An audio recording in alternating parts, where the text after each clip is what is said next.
over right now is BNTC. And so let's look at some of the indicators that could have told us, hey, this would have been a great entry before the pop, or hey, our risk to reward is great based on these entry points, right? So I always like to have a clean chart in order to trade. So let's look at the 6-month, the 3-month over here, the 10-day, right? And overall, they're relatively clean. We also see that on the 1 year. And the reason we want to trade clean charts is that when a chart setup, their patterns are clean and we can easily read them. Not only can we read them, but everyone else can read them.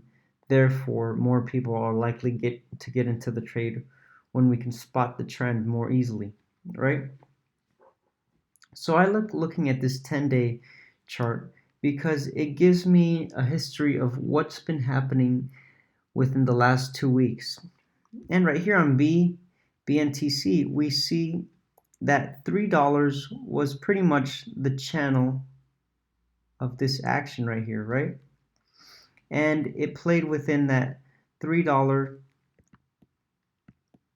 to 250 trend, right? So we see the channel happening right here, between right here, and it pretty much played that channel for 2 weeks. On the 3-month, we also see that it topped that $3 mark. And of course, it's also, we're looking at this being this right here, right? But we also see that it topped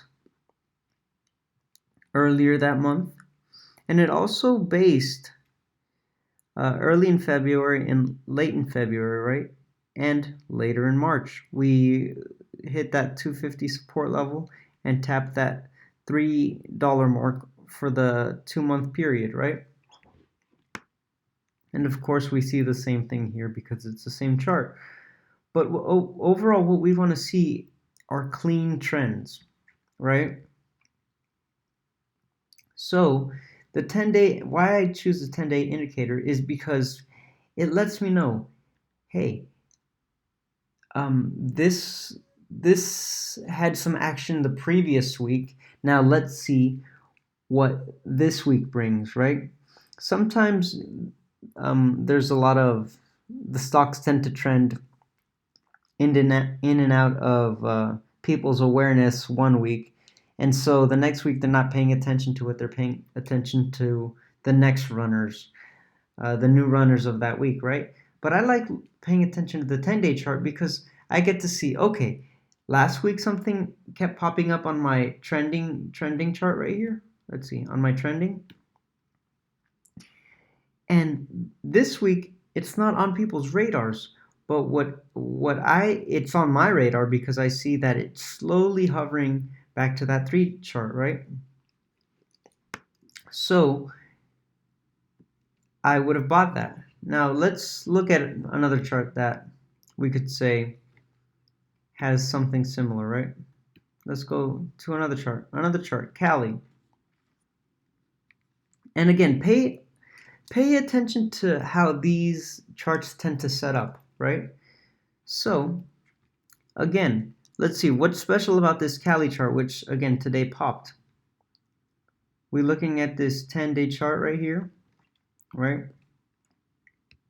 And what I notice is that this 150 level kind of was the base for the month of March. Pretty much overall it was a trend, right? This 150 level. Overall it was a trend.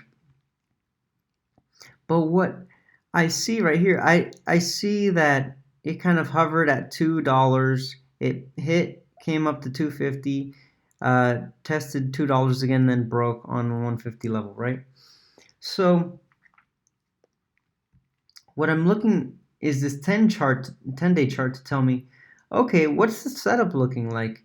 And if I see this 3-month chart right here, the same day, 6-month, 1 year, let's see, what does the 1 year tell me? The 1 year tells me that 150 was the support back in June, July. Once it broke the $1 level, it opened up at the $4 level. and continued that trend for the next year, right? From 150 to 350, then it came back down. So if I would have seen the 3, 6, or 1 year chart, I wouldn't have been interested. But what does interest me is that just on the 10-day chart, it was tapping this 175 level, right? And it was also holding this 150 support right here, right? So those are pieces of the puzzle that interest me. But then we got another interesting point right here at the $2 level, where we peaked right there, then we came back down and hit that support at 175. And again, this was just intraday support, right? Not anything long term. But what we saw is, hey, the trend seems to be changing, right? We're holding support here at 150 again, which is from back here. But overall, we're just looking at this 150 support. We're saying, okay, 150 is holding pretty nicely internally at the 10-day level. Okay, now it's inching back up right here. It's at the $2 marker. Okay, it's right here. It's breaking. Right here, we got $2 intraday, right? So on the intraday chart, it's tapping 225, comes back down to the $2 mark. So not only are we hitting $2 intraday, but it also means something on the 5-day, 10-day, right? And also kind of means something on this 1 year to 3 month chart. Why? Because we kind of have previous support. It also tried to break it right here. It tried to break it, and it did break it, and also try to hold it as support. So these solid dollar, 50-cent, 25-cent markers are pretty important, right? So we're saying, okay, it's tapping $2. Maybe let's get in, right? What's the downside if we do choose to get in at the $2 break? Well, intraday, our risk would have been $2, right? Because, let's see, I think the smartest risk to reward would have been $2. If it tapped right here at 2 and then came back trending down, okay, you could say if you bought in at 2, it's $7.75, right? But I'm saying, okay, what is our upside? Before we get into this, what's our upside? Okay, we don't have any resistance. Our resistance is right here at the 350 level, right here. Why is it the resistance? Because it held support right here. And it was also our high. So it's our previous top, and we have resistance at our previous tops. So this 350 level was our previous top. Okay, that's the kind of upside we have. So from $2, roughly $2, to 350 is our upside. Okay, so if I get it at $2, my upside is potentially $1.50, right? And my downside is potentially a quarter. If I get in at $2, my downside is $1.75. Again, I'm not going to let it ride all the way to $1.75. I'm going to see how the price action plays out. But that's our overall price trend we're going to look at. So this 10-day chart tells us, hey, $2 is a great entry point. Again, $5 validates it in just that it's a clean 5-day chart.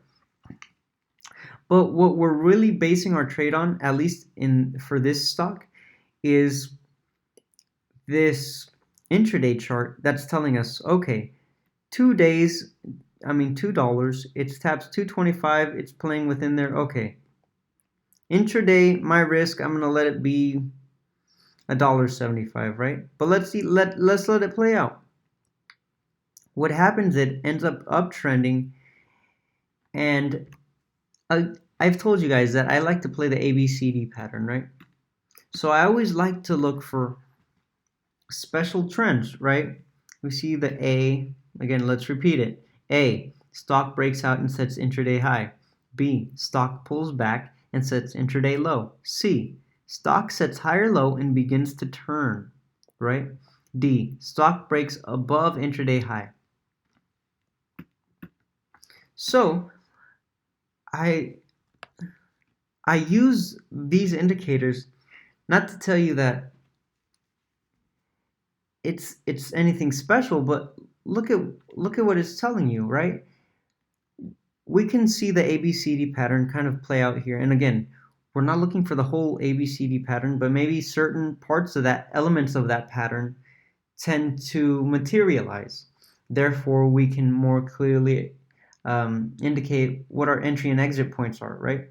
So my personal entry point would have been $2, and my exit would have been maybe $3.25, right? Why $3.25? Because I see that the A is starting to form, right? So I see an A in this pattern. I see that as the A. The top, you could hold on, right? You could do whatever you want. I'm not telling what to trade. I'm just letting you see, hey, how do these patterns tend to play out, right? So as far as this 10-day chart goes, as far as this 5-day chart goes, the overall trend that I see is an A. So I would have sold at this 325 level. But if I look at this 1-day chart, our intraday price action, I see, okay, I see that this is the A, right? Because I see that pattern coming up. I mean, it coming off of the $2 level, and the action goes to 350. So you could say, okay, why didn't you sell at 350? I would have waited at the 350 level, at least based on the way I trade, because I would have wanted to see that A level, right? Because it could have just kept coming up, coming up. Okay, we're at, just say, 450, right? So, and once I start to see parts of the pattern materialize, that's when I start to make my exit, right? And personally, that 325 level, let's see what this 325 level, this is, when I see the intraday price action do one thing, I also look for the 10-day and the 5-day chart to support those same theories, right? So overall, that's what I'm looking for. Okay, let's look at another chart. Let's see what we're going to pull up. Let's pull up INNL. And this has been on my watch list for a while. You see, I said this back when it was at, when do I remember doing this? Back when it was at $1, I put this on my watch list. I said support at 1, breakout at 125 to retest. And you're saying, how could you have known that, right? It's not like I'm personally know what's going to happen in the charts. I just see trends, and based off of these trends, I determine my entry and exit. Because if you're noticing these patterns develop, it's that, hey, it takes time for the right setups to execute themselves within the chart, right? It took like 2.5 months for this little setup to test the 75-cent mark on INNL's 3-month, right? So if it takes 3 months, just the same amount of time that it takes to go up, it takes to come down, and it takes to form these gradual patterns. If you take out all the noise, you're just pretty much going like this, right? These are just easy, right? You just take out all the noise. Take out all the noise. Look at that. Of course, it's you could say, oh, it's easy to say in hindsight, but everything is a pattern, you know? Just play patterns that you're familiar with, right? Look at the trend and just take out all the noise. Yeah, we see individual candles that go up and spike at a moment's notice. We can't predict those things. What we can predict is, or not predict, but what we can rely on is that it's likely that the momentum and the trend will continue in a certain way because it's slowly building and grinding towards those levels, right? So again, what an INNL could have told us, hey, these are indicators to trade, right? And so on this 3-month chart, let's look. It had a $1 support level. We had this 75 cents for when we could have gotten in on the first time, but we have this $1 support level holding, and this doesn't mean anything. What does mean something is the 10-day. What is the 10-day telling us internally? Okay, if we pull back on the 3-month chart, okay, it's a nice clean chart. Just like I've mentioned, we like nice clean charts because if we can read them, everyone else can read them, right? So we see that it's a nice chart. But internally, is it also behaving in a clean way? And we say, okay, $10 mark, it's holding that $1 marker, right? When could we have gotten in at this $1? What would have been a great entry? For me, I could have seen maybe the first time at $1.10. Why $1.10? Because it was testing within this channel in between $1 and $1.10. Right? So it was testing, and we could have gotten in the first time, so we would have gotten in for $1 to $1.60, right? So that would have been a 50-cent upside. If we could have gotten in for $1 the first time right here, what would have been our downside? We could have said 75 cents, right? But if we're getting in at 110, I would have set my stop at $1 because I'm looking for let me explain. These 5 days and these 10 days give you a more nuanced approach to your entry and exit points, right? Because you can see deeper into the chart and see these smaller incremental levels that need to be broken before big spikes, right? So that would have been a great play. Okay, it didn't pop the first time completely. It did pop 50 cents, right? We see that 50-cent break. But then it ended up retesting that 110 level that we broke out from. And it ended up inching higher, right? Now we got another entry point we could have started to analyze. Okay, this 130 level. Why this 130 level? Because we had previous price action right here off this 10-day chart, and we ended up slowly testing that. Let's see, does 130 mean anything on the 3-month chart? It doesn't mean anything on the 3-month chart. Our main points seem to be $1.75 and $1.25 at that break right here, and $1. Okay, these are where people looking at long-term charts would tend to get in.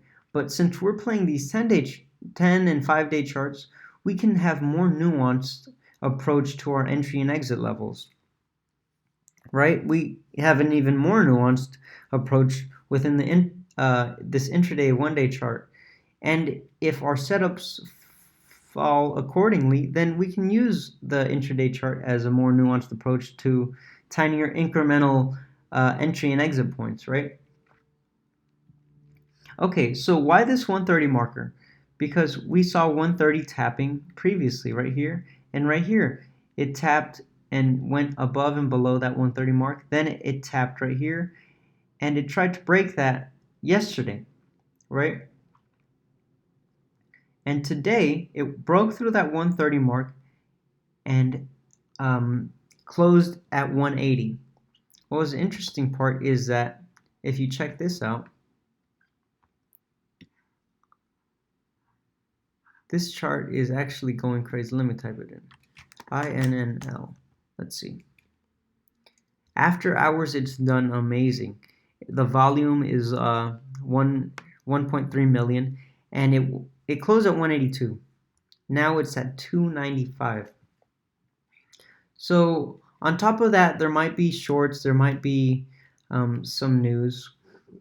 We don't know. Those aren't things we can determine. We can't determine, hey, are there a lot of shorts in here? Is there news that's going to break out? What we can say is the chart is leaning one way. Our risk to reward is 20 cents, 10 cents, a quarter, But our upside, let's see, what would have been our upside? If we get in at 130, our upside, short-term upside would have been between 130 and 160. Why 160? Because we're looking at our top, right? And let's see if 160 meant anything intraday. Intraday, it didn't mean anything.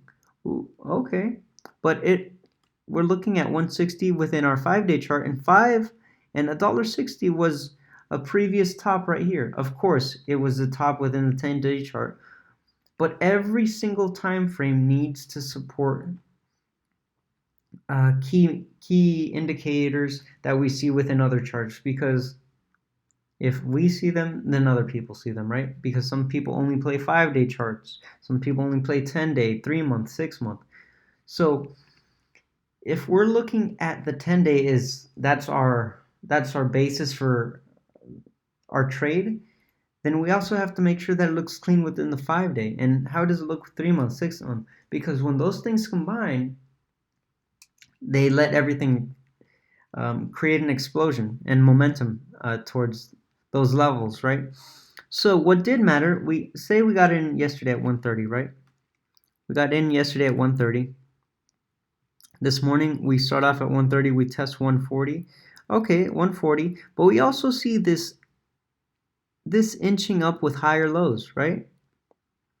Then it breaks that, goes from 140, tests 150. How does it test that? It goes right here.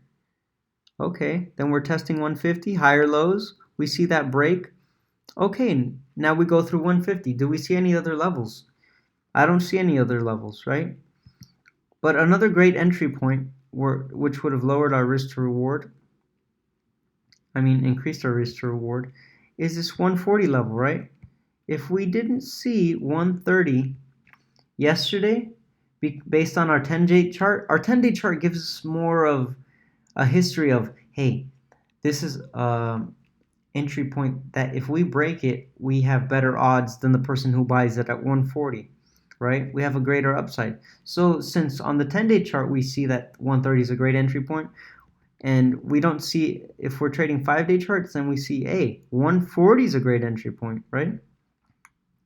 So we want to get in great entry points before tapping on that 160 to see if it's a good trade. Before we tap the 160, we need to be in so that our risk to reward could be greater, or it can benefit us, right? We have an upside on this trade. So let's finish it out with, let me bring in the last chart we want to look at. BNTC. Oh, we already talked about that. Let's see. What's the other trade we have?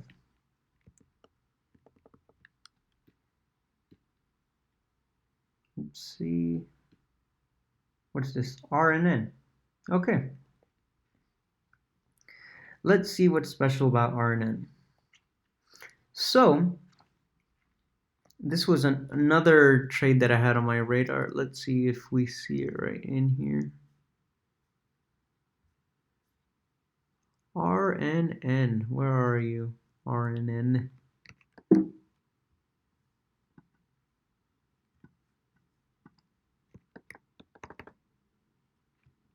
Oh, it's at the top, right? What did I say about RNN when I first put it on there? I said breaking 50, 230 million float, but no resistance. Okay, I saw it at this 50-cent level. I actually saw it back here, right? And I saw that it had been topping at this 50-cent mark on the 3-month chart, right? And again, we see clean charts. We saw support here at break 40 cents, then hit 50, then it came back for support at 40. And then tried to test that 50-cent marker again, came down for a few days, and then try to test 50 again. And that's what we see on this 10-day chart. Again, that's why we pull back to see a longer short-term reference, right? So we can still keep the nuance. The 10-day helps us keep the nuance of more finely tuned entry and exit points, but it also gives us reference to a longer term picture, right? So we're closer to this 3-month where we can have a more pulled back, like let's pull back from this trade and see what's going on, but also let's zoom in. So I guess that's why I love the 10-day chart, because I feel like it's a combination of the 5-day and the 3-month. You can pull back a little and zoom in because it's a 2-week chart, right? So we're kind of getting half a month. That's a lot of information. So it's a short-term and a long-term perspective, relatively speaking, right? So we see that 50-cent marker is a really important target, right? So we tapped 50, then we came back to 45, and we're tapping 50 again 2 days ago. So on the 3-month chart, we see 50 as important, right? We see it hit 50, come back to 40, hit 50, and then ease up a bit, and then come back. But again, we're saying, what's a more nuanced approach? If I get in at 50, what's my risk? 45 cents, right? Because that's all I'm willing to play. This is all I'm willing to lose, a 5-cent downside. And that's great, because if I break 50, what's the upside? And I don't have any higher previous highs restricting me. So the upside seems unlimited, right? Or it's greater than the downside, at least, because we don't have that much information of what the previous resistance is, right? But we do know it has a 230 million float. So while there's an upside, it's going to take a while, and it's not a big momentum mover, right? So let's check this out. Intraday, we break this, right? We go from 50 to 55 in 1 day. Then the next day, which is today, we go from 55, it opens at 60, goes to 65, right? So we see this zigzag action. It's not a clean, intraday, it's not a clean chart, right? That's also why we play these 5-10-day charts, because it removes all this intraday noise of, yeah, you can say, okay, this is the top, this is the bottom, right here's the bottom, and if we break this, we can get in, right, at this, but the 5-day, 10-day removes noise. Don't look at all this singular candle action, like this little spike here, okay, this little pop. Just look at the general trend, right here. That's the general trend, right here, goes up, comes back down, pops 50. All right, general trend. Remove all the noise, and just take the lessons that we're seeing here. We saw 4 charts today, right? I hope you're seeing that these charts tend to happen in a certain type of fashion, right? So I hope you're learning. I gain more insight every time I talk about stock charts. It's a simple concept, ABCD, playing within channels, seeing the trend, looking at the 10-day, the 5-day, and 3 months, seeing how they happen, long-term perspective, a more nuanced perspective. So I hope this is helping you. Remember to subscribe and share this if it was helpful. All right, guys, see you on the next one.